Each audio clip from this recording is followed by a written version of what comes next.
and nature are synonymous to me. I find a relationship with the environment to be the highest form of self-expression. There's a mastery of design within nature, little nuances of patterns and relationships in every leaf and feather. Letting nature's design into our daily lives fosters our deep relationship with the world. I've been an artist as far back as I can remember.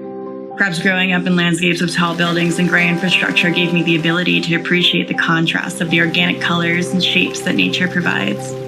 The constant in this giant cityscape that gave me a look into a wilder world of inspiration were the birds that made it their home.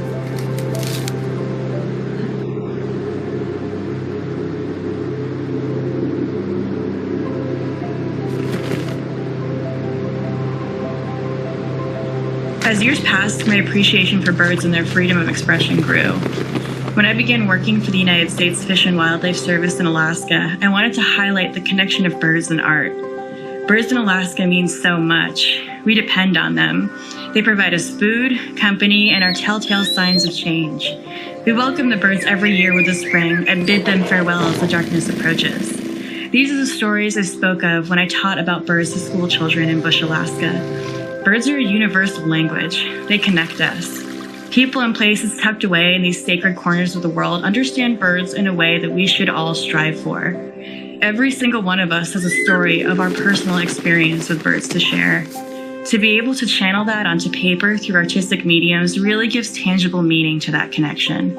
It provides us all a space to celebrate these birds. I currently work for Arctic National Wildlife Refuge as a visual information specialist. I work to bring the beauty of this place to the rest of the world. Birds at Arctic Refuge are so incredibly important. It's home to over 200 bird species who fly here specifically to breed. They come thousands of miles to this special place, bringing with them the connection from every place they touch. They truly have a freedom in flying to the ends of the earth and back every year.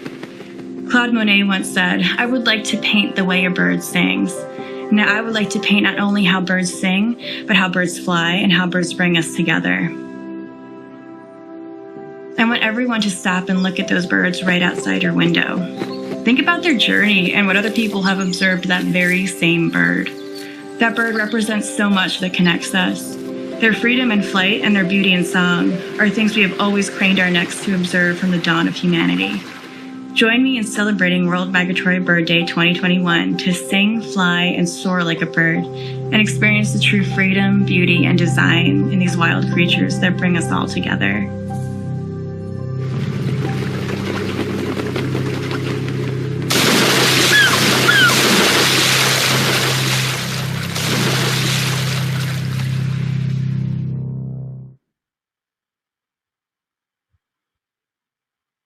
Hello, everyone. Memorial Day was a couple of weeks ago. Vietnam vets have a saying, all gave some gave all. Please remember our veterans who gave all.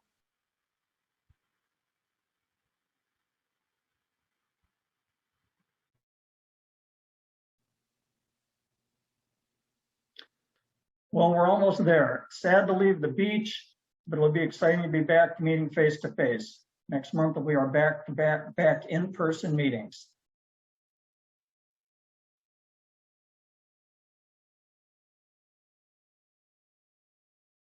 Hi, everyone. I'm Mike Falk. Welcome to the June meeting of the Villages Democratic Club.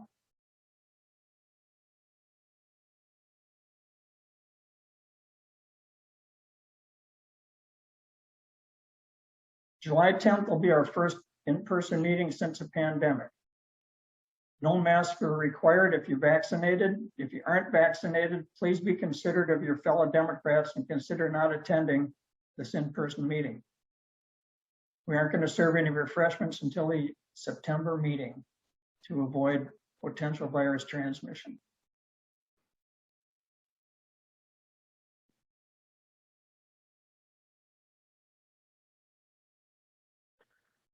You'll see a banner on the bottom of some of these slides alerting you to take a picture of the slide.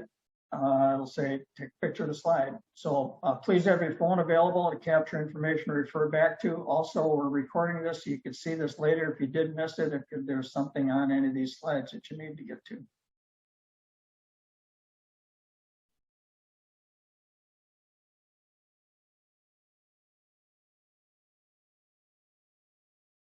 Well, it's been a year since George Floyd was killed in Minneapolis by police officer Derek Chauvin. More than 30 states and dozens of large cities have created new rules limiting police tactics. Two common changes are banning neck restraints and requiring fellow police officers to intervene if a fellow officer uses extreme force. This also brings into focus the Tulsa massacre that occurred in 1921 on Memorial Day. So information and recordings are available on that link, blackhistorybootcamp.com.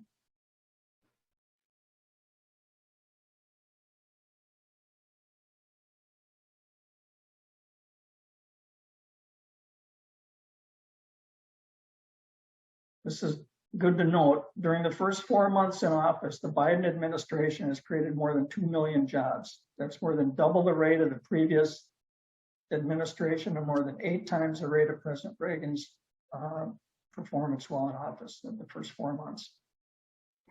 Pretty remarkable, I think.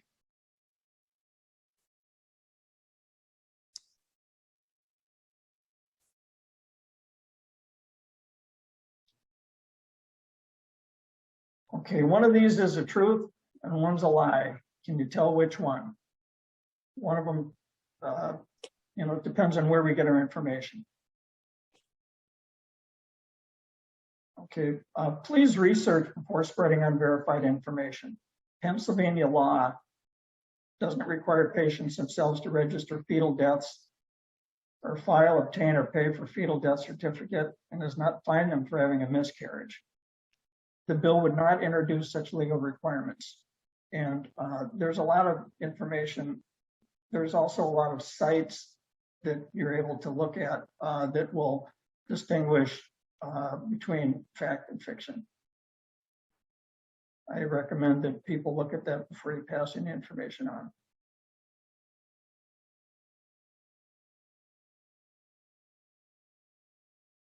But the thing on the left, the New York Health Act, is right now in committee. Majority of members of the New York State Assembly and Senate are co-sponsors of the legislation. COVID pandemic has shown the weaknesses of our for-profit healthcare system. People shouldn't face financial obstacles or hardships for COVID, cancer treatment, having a baby, or other health care.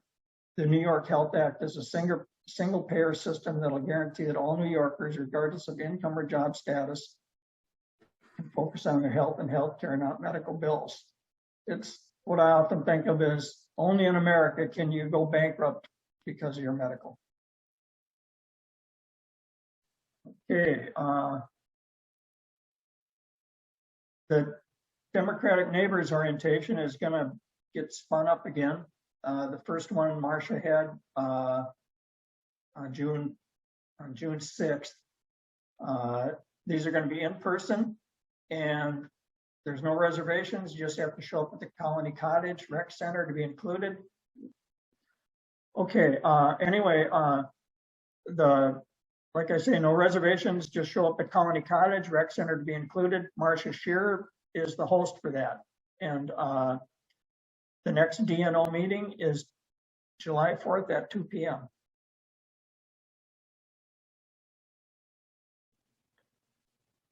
Carolyn Freed's Liberal Independent Ladies is returning to in-person meetings in September. They're going to have a larger room. They've changed our meeting date to the first Friday of each month. Meetings are 1 p.m. now. Men are welcome to attend. That's if you want meaning to be inclusive. And the first program of the new session, Marcia Shearer is going to be discussing her new book, Life After Trump, Seeking a More Perfect Union. That ought to be exciting.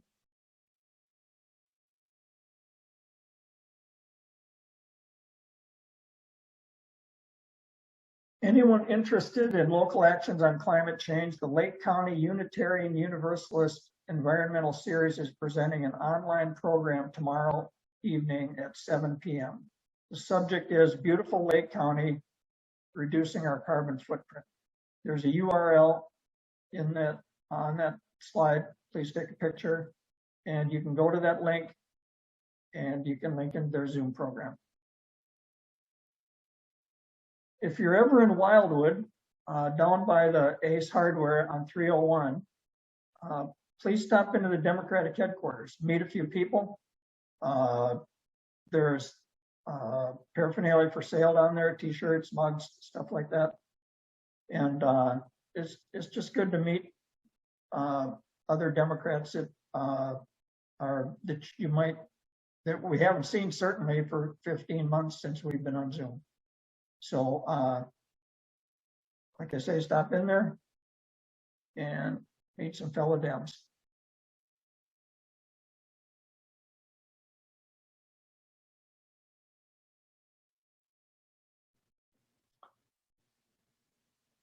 Okay, the Sumter County Democratic Executive Committee is looking for precinct captains, and the precincts noted on this slide. Anyone interested, please contact Bob Berg or Chris Anderson. Their emails are there.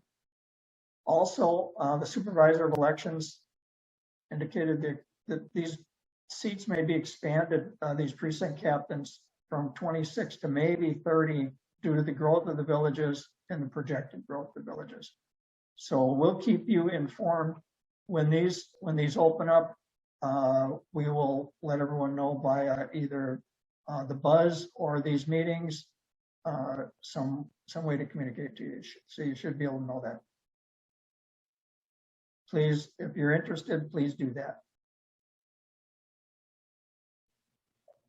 Build Back Blue in 22. Congressman Chris mentioned that.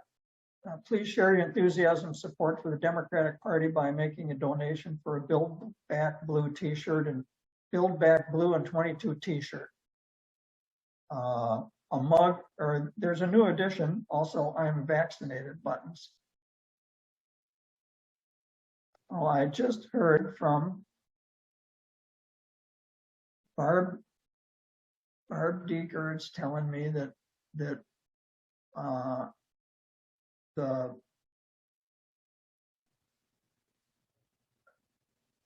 apparently the headquarters is not officially open yet. So they're going to be discussing opening that limited hours in the weeks ahead. So I apologize for that misinformation. I didn't intend to do that. We thought it was open, but anyway, we'll keep you in the loop on that, everyone. Sorry about that.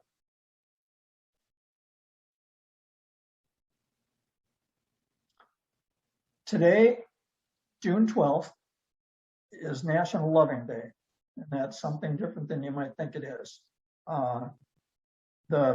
That's the story of Mildred and Richard Loving about reversing the criminalization of interracial marriage.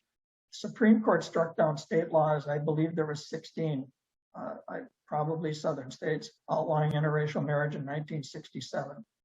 The goal of the National Loving Day is keep its importance fresh in the mind of a generation that has grown up with interracial relationships being legal, as well as to explore issues facing couples currently in interracial relationships. There was a movie on this, and also that what's interesting with that goal is there is a generation, multiple generations that have grown up with no, with seeing no restrictions on interracial marriage, and so we want to make sure that it stays that way.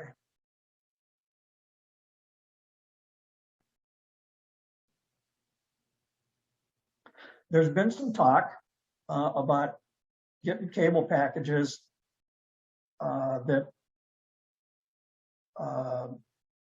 you can get without contributing to Fox News. Well, a lot of cable packages include a lot of different channels we don't watch. So maybe you can have it blocked. You can click on that link, or not click on that link, but certainly you might want to take a picture of this and then go to Xfinity and find out what you can about getting a different cable lineup that doesn't have Fox News in it. So anyway, what you can do though is ask advertisers to stop advertising on Hannity and Tucker Carlson segments, and you can tell advertisers to drop Fox. I know there's been it's kind of effective. I don't know how effective it is for very long, but certainly advertisers have been dropped from Hannity and Tucker Carlson, and it has impacted their ability to get their message out, their twisted message. Okay, the links on this page, this slide, will bring up the interactive contact page from the Villages branch of the National Retirees Legislative Network. And that's a national organization that lobbies the US Congress exclusively on issues important to seniors, kind of as a counterpart to AARP. I know they do some stuff too. The website has information, action alerts we can take advantage of. They offer a direct message line to each representative rather than just providing addresses, which is pretty cool. So take a picture of this slide.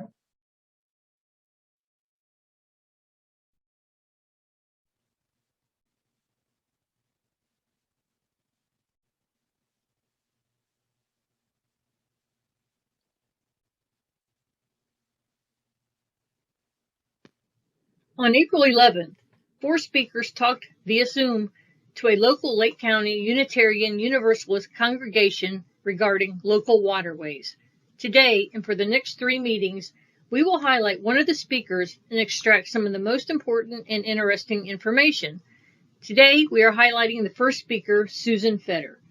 Susan has an impressive resume.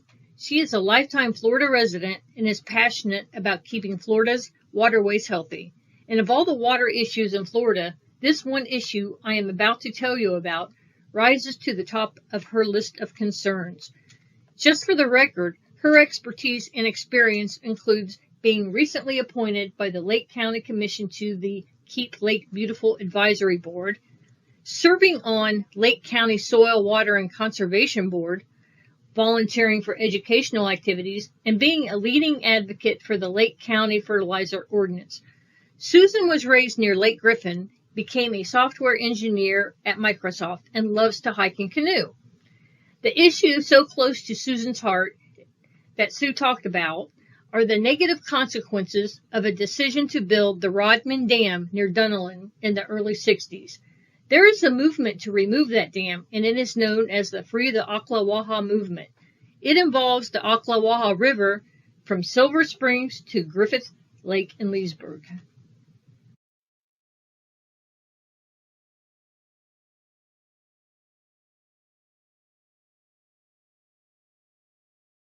So what can you do about the damn dam? Well, I have an answer.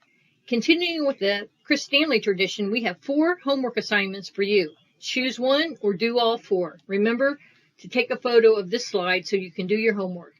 So the first one is to write the governor at www.freetheocklawaha.com/advocate and strongly request that he fund and advocate funding for the removal of the dam, stressing the economic benefits. Imagine how nice it would be if the governor received an email from everyone here today, all in the same week, asking him to fund the removal of the dam. 2, make a monthly donation to one of the organizations on the next slide to support the removal of the dam. Also, you can join the mailing list at www.freetheocklawaha.com/advocate. And finally, you can follow Free the Ocklawaha on Facebook.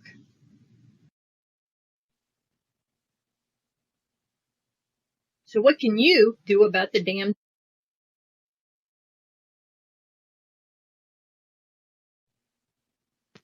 Here is a list of 6 organizations that support the removal of the dam.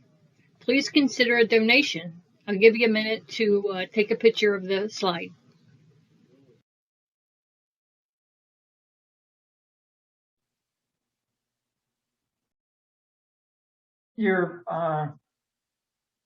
There's a lot of misinformation out there about vaccines, and a lot of that leads to vaccine hesitancy. Some of it is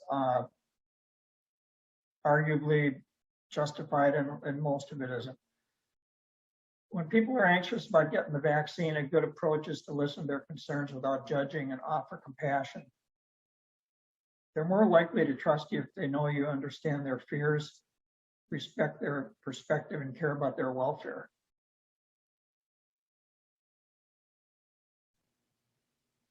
Some of the responses on this are, as you're looking at the slide, there's some logic involved in these. as to why people won't, or why people should get the vaccines, but there's also, I think, misinformation certainly fuels the hesitancy, and also the internet. So be empathetic to them. Try to explain it. Some people you won't be able to explain it to, but that's the way it is.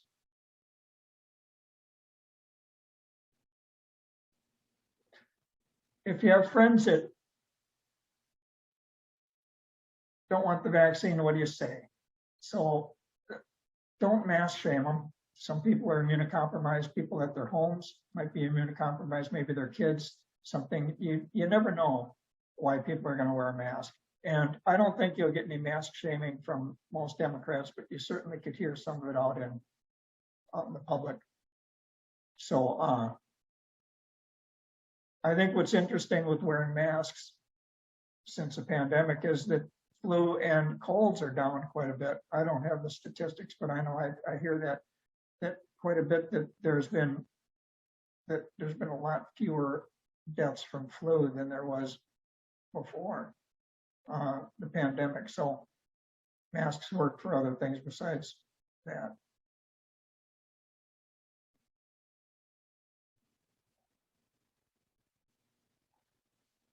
Okay, the COVID status in Florida as of June 2, 2.33 million cases in Florida, 36,000, almost 37,000 deaths.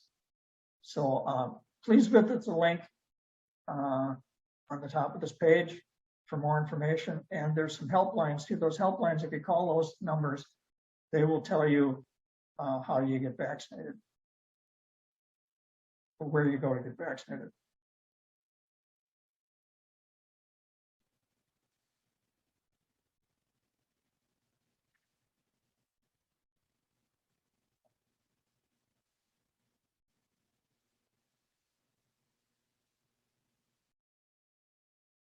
Okay, you make your own decisions for your own health, and CDC guidelines often change. You know, and that's how science works. As data changes, then things get updated, and outcomes get updated, and certainly our recommendations get updated. It's hard to make a definitive statement about the right thing to do. And us, Democratic Club, we're going to do the best we can to follow CDC guidelines and not put people at risk during any of our meetings or in our interactions. There's a couple of links there from the CDC on prevention and vaccinations. Our meeting in July is going to be crowded. It's going to be in an indoor space. And we're suggesting that if you haven't been vaccinated, please don't attend. That's not just for our safety, but for your safety too. So, just make good decisions, not just at the club meeting, but out in public in general. Thank you.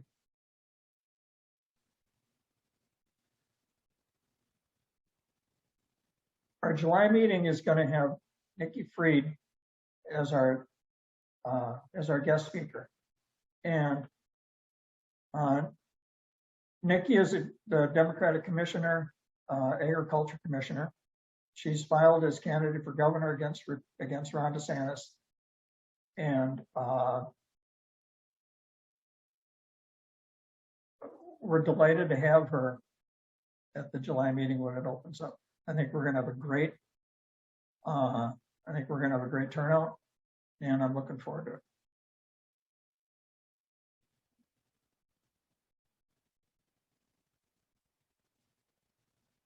So July 10th, we're going to call it our welcome home meeting. It's going to be at Colony Cottage, where it always has been, and we're going to obey CDC guidelines. No masks required if you're vaccinated. If you're not vaccinated or within the 2-week vaccination window, we suggest you don't attend. I know that sounds kind of harsh, but to keep you safe and to keep all of us safe. It is in a closed space. I'm betting that there's been no ventilation changes at any of the rec centers or the villages. So even with even with social distancing 6 feet away, that you're still going to have the same air circulating. Please bring your current membership badge or the 2021 sticker. Our intent is to be checking at the door for registration to see who has paid or not if you haven't got your sticker. But there'll be more updates on that to make sure that people that have an opportunity to get stickers. And like we said earlier, no refreshments until September. I know that's going to be a little bit of an inconvenience, but please bear with us on that.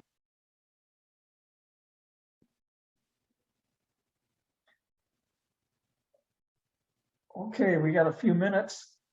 If you click the chat icon, you can type your questions into the chat box and we can call you and ask you to unmute. So let me try to find the chat window here.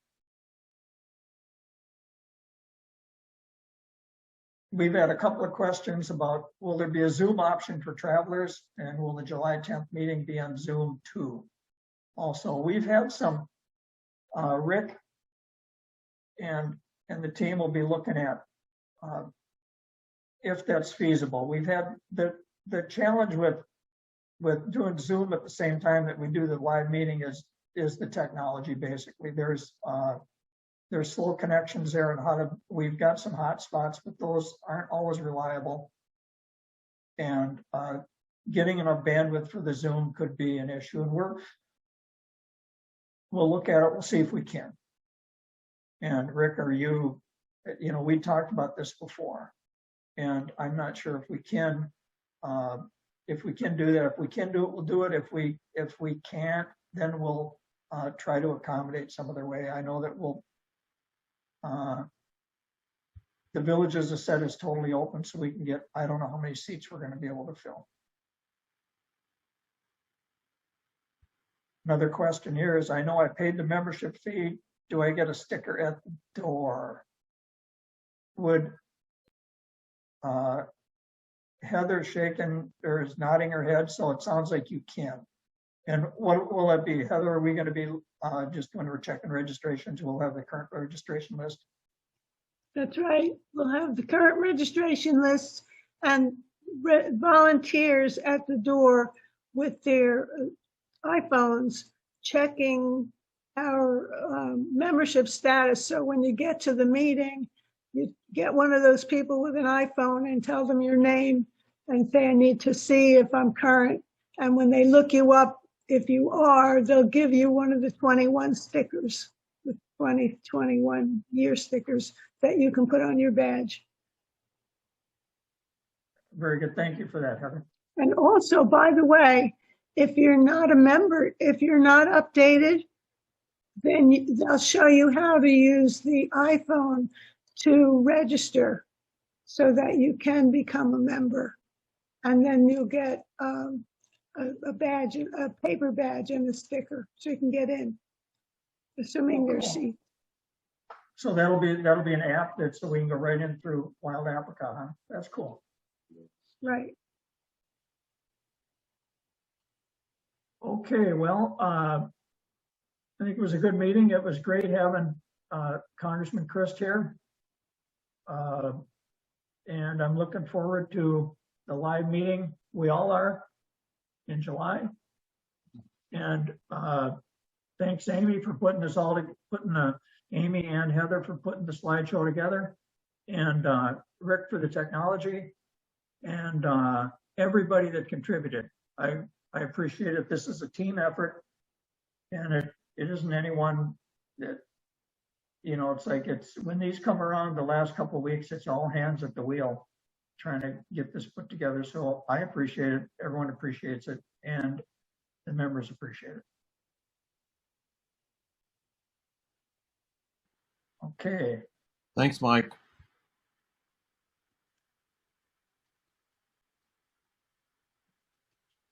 All right. So remember to be careful. The pandemic isn't over. We will see everybody next month.